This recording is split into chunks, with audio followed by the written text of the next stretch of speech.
ज्ञानदेव पंढरीनाथ माऊली ज्ञानेश्वर संत शिरोमणी नामदेव महाराज की, जगद्गुरु तुकाराम महाराज की, बोल बजरंग बली की, पुण्यश्लोक छत्रपती शिवाजी महाराज की, स्वराज रक्षक छात्रवीर छत्रपती संभाजी महाराज की। हर हर एक मराठा, एक मराठा, आरक्षण आमच्या हक्काचं, आरक्षण आमच्या हक्काचं, कोण म्हणतं देत नाही, कोण म्हणतं देत नाही। एक मराठा, एक मराठा, छत्रपती शिवाजी महाराज की, जगद्गुरु तुकाराम महाराज की, छत्रपती संभाजी महाराज की। हर हर नमोच लय नमो सद्गुरु तुकया ज्ञानदीपा, नमो सद्गुरु सच्चिदानंद रूपा, नमो सद्गुरु भक्त कल्याण मूर्ती, नमो सद्गुरु भास्करा पूर्णकीर्ती। कोरेगाव तालुक्यातील विविध गावातून आलेल्या सर्व वारकरी बांधवांचं, बंधू भगिनींचं प्रथमतः मनपूर्वक स्वागत करतो। आणि या ठिकाणी आपण एका दिंडी सोहळ्याच्या आयोजनाच्या निमित्ताने इथे एकत्रित आलेलो आहोत। आणि या दिंडी सोहळ्याचं आयोजन आपल्याला सगळ्यांना माहिती आहे की आपल्या महाराष्ट्रामध्ये एक फार मोठा प्रश्न आता संवेदनशील झालेला आहे, तो मराठा आरक्षणाचा प्रश्न आहे। आणि या मराठा आरक्षणाच्या प्रश्नाची जाण आणि परमार्थाची जाण आपल्या सर्व वारकऱ्यांना आहे।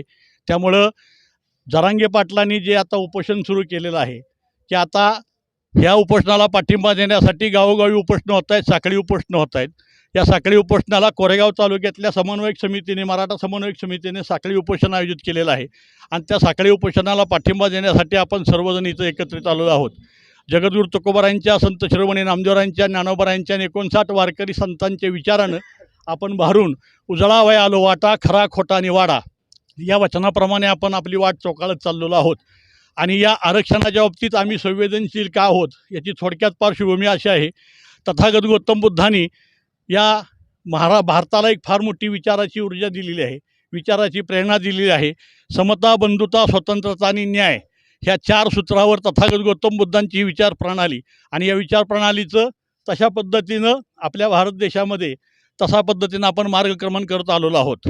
आणि ही विचारसरणी घेऊन आपण जगद्गुरु तुकोबारायांच्यापर्यंत, नामदेवरायांच्यापर्यंत, ज्ञानोबारायांच्यापर्यंत, तमाम वारकरी संतांच्यापर्यंत येतो त्यावेळेला आपल्याला एक लक्षात येतं की या तथागत गौतम बुद्धाची समानता, बंधुता आणि स्वतंत्रता आणि न्याय याच विचारानं भारावून जगद्गुरु तुकोबारायांनी असेल, संत शिरोमणी नामदेवरायांनी असेल, संत जनाबाईंनी असेल, 59 वारकरी संतांनी असेल, इथं फार मोठी चळवळ उभारली। आणि या चळवळीतला एक भाग म्हणजे समानता। कुठल्याही जाती धर्मामध्ये समानता असली पाहिजे, कुठलाही जातीभेद नसावा, विष्णुमय जग वैष्णवांचा धर्म भेदा भेद ब्रह्मामंगळ अशा पद्धतीचे हे वारकरी संप्रदायाचं ब्रीद घेऊन या सर्व संतांनी या संपूर्ण जगाला फार मोठं मार्गदर्शन केलं, फार मोठी विचाराची प्रेरणा दिली। आणि ते विचार घेऊन आपण आपल्या आयुष्यात वाटचाल करत आहोत। आज मितीला जरांगे पाटलांनी फार मोठं उपोषण सुरू केलेलं आहे। आपल्याला माहिती आहे 1950 सालापासून या देशामध्ये चाललेली मनोवादी परंपरा ही संपूर्ण मोडीत निघून खऱ्या अर्थानं डॉक्टर बाबासाहेब आंबेडकरांची एक जी काय संविधान आपल्याला मिळालेलं आहे या संविधानाच्या वाटेवरून आपण चालत आलेलो आहोत। आपल्याला एक समजून घेतलं पाहिजे की डॉक्टर बाबासाहेब आंबेडकरांनी ज्या वेळेला हे संविधान या देशाला दिलं, हे एक अतिशय सुंदर असं संविधान आहे, जगातलं एका अतिशय देखणं असं संविधान आपल्याला दिलेलं आहे। पण हे संविधानाचं त्यांनी लिखाण करत असताना 9 वर्ष अखंडपणे त्यांनी लिखाण करून आपल्याला खऱ्या अर्थानं उन्नत करण्यासाठी हे संविधान आपल्याला दिलेलं आहे। हे संविधान लिहित असताना सुरुवातीला डॉक्टर बाबासाहेब आंबेडकरांच्या समोर कुणाचा आदर्श होता तर तथागत गौतम बुद्धांचा होता, कुणाचा आदर्श होता जगद्गुरु तुकोबारायांचा होता, कुणाचा आदर्श होता माझ्या छत्रपती शिवाजी महाराजांचा होता, आणि कुणाचा आदर्श होता तर महात्मा ज्योतिबा फुल्यांचा आदर्श होता। या 4 महामानवांच्या समोर, या 4 महामानवांचे विचार समोर ठेवून त्यांनी एक सुंदर अशी संविधान आपल्याला भारताला बहाल केलेलं आहे। आणि या संविधानामध्ये खऱ्या अर्थानं सगळ्या समाजाच्या लोकांना या प्रवाहात आणण्यासाठी फार सुंदर अशी संकल्पना त्यांनी मांडली आणि ती आचरणात आणण्याचा प्रयत्न केला। तशा पद्धतीचे कायदे केले गेले आणि मग या पददलित, दीनदुर्बळ आणि वंचित घटकांना प्रवाहात आणण्यासाठी अतिशय सुंदर असे एक आरक्षणाचा मार्ग डॉक्टर बाबासाहेब आंबेडकरांनी आम्हाला दिला. परंतु अलीकडच्या काळामध्ये जे आरक्षण आपल्याला दिलेलं आहे त्या आरक्षणामध्ये खोट केली जाते. ते आरक्षण दिलं जात नाही, किंबहुना या आरक्षणाच्या बाबतीत फार मोठं राजकारण केलं जातं. ही खऱ्या अर्थानं दुर्दैवी बाब आहे. छत्रपती शिवाजी महाराजांचं नाव घेता, जगद्गुरू तुकोबारायांचं नाव घेता, ज्ञानोबारायांचं नाव घेता, संत शिरोमणी नामदेवरायांचं नाव घेता, हे राज्य छत्रपती शिवाजी महाराजांचं म्हणता आणि मग आमच्या या आरक्षणाला तुम्ही पायबंद का घालता? अनेक वर्षाची ही लढाई आहे आणि आता लढाई ही अंतिम टप्प्यात आलेली आहे. खऱ्या अर्थानं आपल्याला आरक्षण आपल्याला मागच मिळायला पाहिजे होतं, परंतु काही कारणास्तव किंवा या राजकारण्यांनी राजकारण करत त्यांनी आपल्याला आरक्षण नाकारलेलं आहे आणि आमचा हक्क आपल्याला प्राप्त करून घेण्यासाठी जगद्गुरू तुकोबारायांनी एक नाही भीड भार तुका म्हणे साना थोर अशा पद्धतीचे आपल्याला विचार दिलेले आहेत. अधिकार प्राप्त करून घेण्यासाठी खऱ्या अर्थानं नामदेवरायांनी आम्हाला ऊर्जा दिलेली आहे, खऱ्या अर्थानं ज्ञानोबारायांनी आम्हाला ऊर्जा दिलेली आहे, संत जगद्गुरू तुकोबारायांनी आम्हाला ऊर्जा दिलेली आहे. मग आम्ही आमच्या अधिकारावर आमचा अधिकार आम्हाला प्राप्त करून घेतला पाहिजे. तो आमचा अधिकार आहे. जसं तथागत गौतम बुद्ध म्हणतात, या पाण्यावर, या जमिनीवर, या वाऱ्यावर आणि या जंगलावर सगळ्यांचा अधिकार आहे. तसाच या आपण जन्माला मनुष्य म्हणून जन्माला आल्यानंतर मानव्यता धर्म अधोरेखित करून आम्हाला सगळ्यांना अधिकार मिळाला पाहिजे आणि तो अधिकाराचा प्रश्न आता ऐरणीवर पडलेला आहे. आरक्षण आपल्याला आत्तापर्यंत काही कारणाने मिळालं नाही, परंतु आता जरांगे पाटील सारखे एक फार मोठे आपल्याला नेतृत्व लाभलेलं आहे आणि त्यांनी गेल्या अनेक दिवसापासून हे उपोषण सुरू केलेलं आहे. या उपोषणाचा आता मला वाटतं आजचा 6वा दिवस असेल की त्यांनी 7वा दिवस आहे. त्यांनी अन्न पाणी सोडलेलं आहे आणि आपलं सर्वस्व पणाला लावलेलं आहे. आपलं योगदान देण्यासाठी तो जरांगे पाटील समर्थ आहेत आणि आता एक मनुष्य आपल्या कोट्यावधी मराठा समाजासाठी किंवा बहुजनांसाठी जर सर्वस्व पणाला लावून तिथं जर उपाशी राहत असेल, उपोषणाला बसत असेल, तो तुमच्या आमच्यासाठी आहे. म्हणजे हे संत कार्य आहे आणि या संत कार्याने त्यांची वाटचाल सुरू झालेली आहे. खऱ्या अर्थानं हे असलेलं सरकार आहे, हे सरकार उद्दाम आणि अहंकारी सरकार आहे. त्यांना आपल्याला आरक्षण द्यायचं नाही, त्यांना आपल्याला खेळवत राहायचे, आपल्या मताचा वापर करून घ्यायचा आहे, आपल्यावर सत्ता गाजवायचे आणि हे उद्दाम आणि अहंकारी सरकारला जागेवर आणण्यासाठी जरांगे पाटलांनी जो लढा उभारलेला आहे त्या लढ्याला समर्थन म्हणून आपण इथं एकत्रित आलेलो आहोत. आता ही वेळ पुन्हा नाही, एक लक्षात ठेवा. जर आरक्षण शिक्षणाला आपल्या मुलांना मिळालं नाही तर आपली मुलं शिक्षणापासून वंचित राहतील. आरक्षण आपल्या मुलांना नोकरीसाठी मिळालं नाही तर नोकरीपासून वंचित राहील आणि आधीच रंजलेला, आधीच गांजलेला, आधीच पिचलेला बहुजन समाज आणखी त्या गर्ततेत जाईल की तो पुन्हा कधीही उभारी घेऊ शकणार नाही. आणि म्हणून आपल्याला आरक्षणाची गरज आहे. आपण आपल्या हक्काचं मागतोय. एक लक्षात ठेवा, या सरकारनं आत्तापर्यंत गुजरातच्या पटेलांचं आंदोलन, राजस्थानच्या जाटांचं आंदोलन मोडीत काढण्याचा प्रयत्न केला, पण आपण तुकोबारायांच्या विचाराचे, ज्ञानोबारायांच्या विचाराचे, नामदेवरायांच्या विचाराचे, छत्रपती शिवाजी महाराजांच्या विचाराचे मराठे आहोत. लक्षात ठेवा, जाटांचं आंदोलन तुम्हाला मोडीत करता येईल, पण मराठ्यांचं आरक्षण तुम्हाला मोडीत करता येणार नाही. कारण छत्रपती शिवाजी महाराजांचा बाणा आमच्याकडे आहे, जगद्गुरू तुकोबारायांचे विचार आमच्याकडे आहेत, ती प्रेरणा आमच्याकडे आहे आणि म्हणून आपण एकत्रित आलेलो आहोत.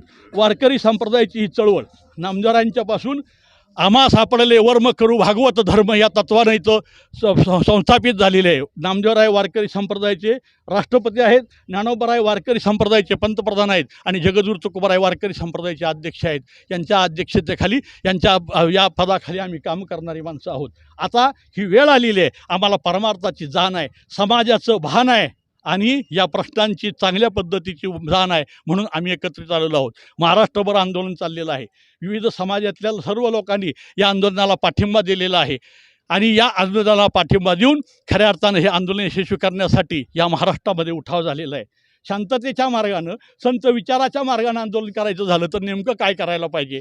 तर पहिल्यांदा जगद्गुरू तुकोबारायांनी वेडा वेडा रे पंढरी, मोर्चा लावा भीमातरी, मोर्चे लावा भीमातरी हे वचन दिलेलं आहे आपल्याला. त्यामुळं या जगद्गुरू तुकोबारायांच्या विचारानं, नामदेवरायांच्या विचारानं आणि ज्ञानोबारायांच्या आणि सकल संतांच्या विचारानं आपण पायवारीनं आता या सोहळ्याला, या दिंडी सोहळ्यातून कचेरीमध्ये आपले जे सगळे बांधव उपोषणाला बसलेले आहेत आणि जरांगे पाटील उपोषणाला बसलेले आहेत, त्या सगळ्यांना समर्थन म्हणून आपल्या सगळ्या वारकऱ्यांना आपण सगळ्यांनी निमंत्रित केलं.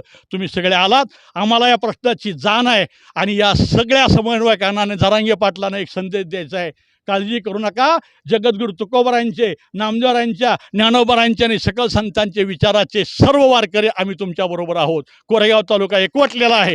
कोरेगाव तालुक्यातले तमाम वारकरी या सगळ्या असलेल्या उपोषणकर्त्यांच्या पाठीमागे आहोत. आम्ही समर्थनार्थ आहोत.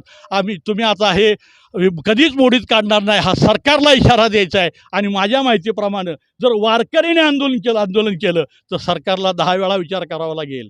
कारण या वारकरी संतांना भगवंतसुद्धा घाबरतात. भगवंतांनी सुद्धा वारकरी संतांना सांगितलं होतं की तुम्ही संत माझे गुरु, मी तुमचा चेला. तुम्ही माझ्या मनाचा विचार केला नाही तरी कोण जाणे मज. या भगवंतांनी नतमस्तक झाले आणि भगवंतांनी संतांची पूजा केली. त्या संत विचाराचे आम्ही पाईक आहोत. या भगवंताला नमवण्याचं सामर्थ्य या जगामध्ये कोणाला असेल तर फक्त संतांना असेल. आणि त्या संतांच्या विचाराचे पाईक आम्ही वारकरी. आम्ही तुम्हाला निश्चितपणे नमवणार आहे आणि त्यासाठी समर्थनार्थ इथं उतरलेलो आहे. पहिली वेळ आहे. आता पहिल्यांदा आपण शांततेनं आंदोलन करायचे, आंदोलन म्हणजे सोहळ्यानं जायचे. जर पुन्हा आणखी ह्या उद्दामाने अहंकारी सरकारनं जर आपल्याला आरक्षण दिलं नाही तर याच्याही पुढचं पुन्हा आम्ही वारकरी रस्त्यावर येणार आहे आणि जागोजागी नाकेबंदी करणार आहे. त्यावेळेला तुमच्या लक्षात येईल वारकरी काय असतो तो. आणि या विचारांना आम्ही इथे एकत्र चालवलो आहोत की आपल्याला शांततेनं हे आंदोलन करायचे किंवा ही दिंडी पार पाडायची आहे.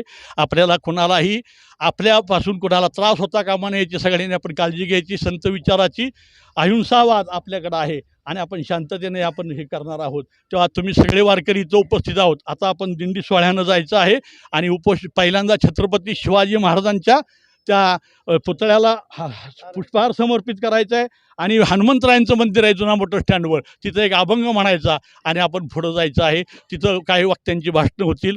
आमचे हरिभक्त